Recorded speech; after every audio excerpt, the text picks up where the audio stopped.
sophisticated U.S. missile defense system in the country could spark a travel boycott by China. The government in Seoul believes Chinese authorities told travel agencies in Beijing to stop selling trips to South Korea. That's intensifying fears of a trade war between the neighbors. The Chinese government, upset about South Korea's decision to host the THAAD missile defense system, denied any knowledge of such an order. THAAD, what is it? Why is South Korea bringing it to home soil? Why is China opposed to it? And how do we cope with it? Let's break it down to the core.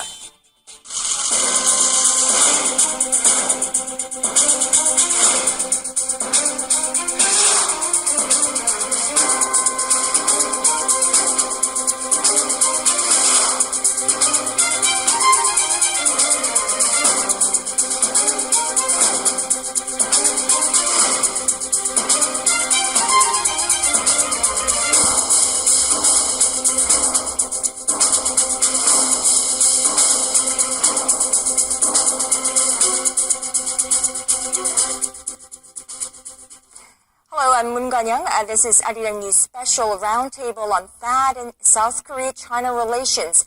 And here in the studio with me is Lee Do-won, Professor of Economics at Yonsei University. Dr. Lee, good to see you again. Thank you so much. Good to be here.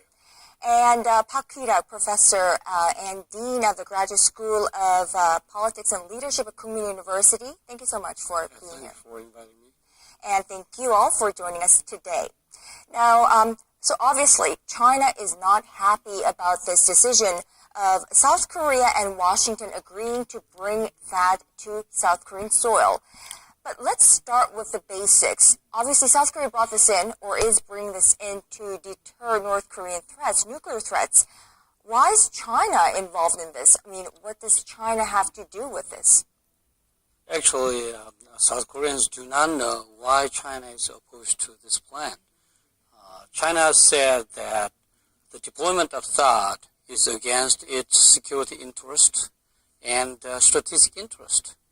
But China did not give the detailed information why that the deployment of THAAD could affect its strategic interest or the security interest.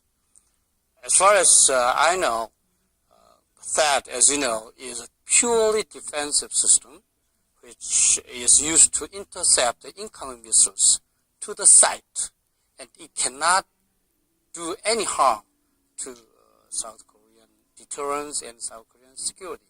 So I usually ask Chinese authority, please explain why the THAAD system could be a threat to your country.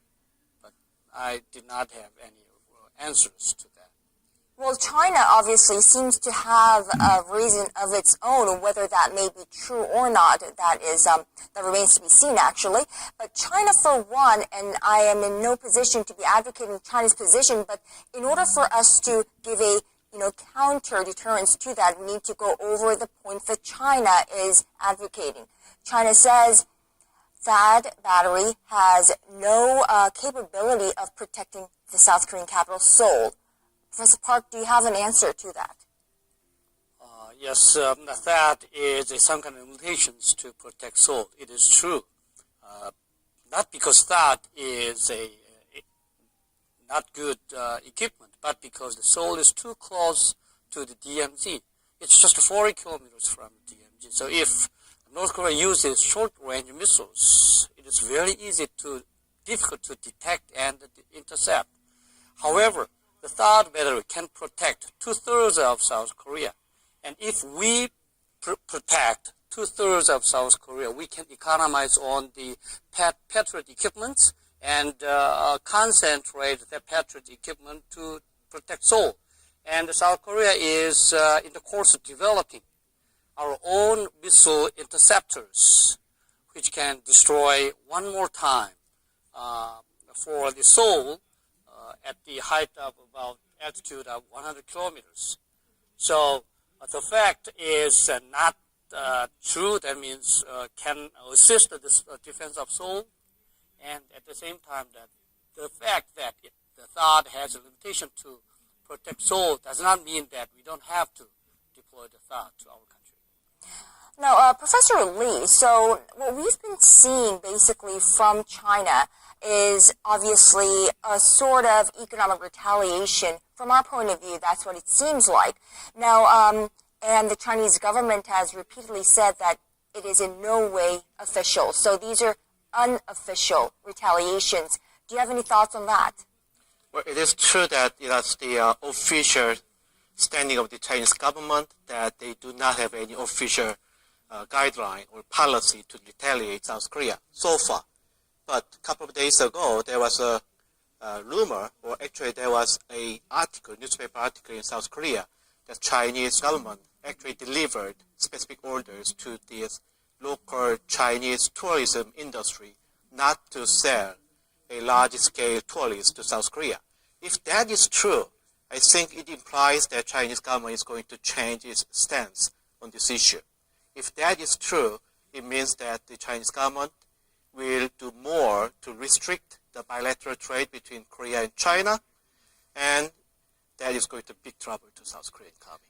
Now, Professor Lee, if you remember, of course, in mid-January, so that was about 2 months ago, you and I were sitting right here in this studio having a dialogue with CGTN, so our counterpart in China, so China's state-run global television.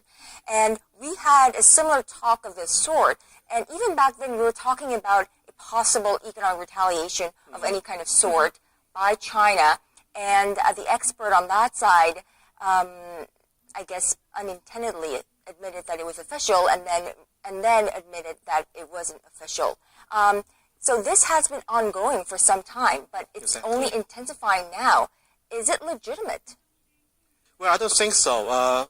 Chinese government, if it is verified that Chinese government is behind this action, then it really is not legitimate. It's unfair, and it's a serious violation of free trade principle between Korea and China, and it can be actually a violation of free trade principle, which we can actually bring it over to WTO, World Trade Organization.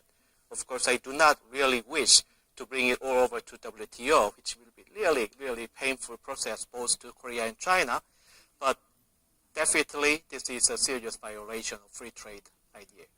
Now, what China repeats in advocating and in propagating that this that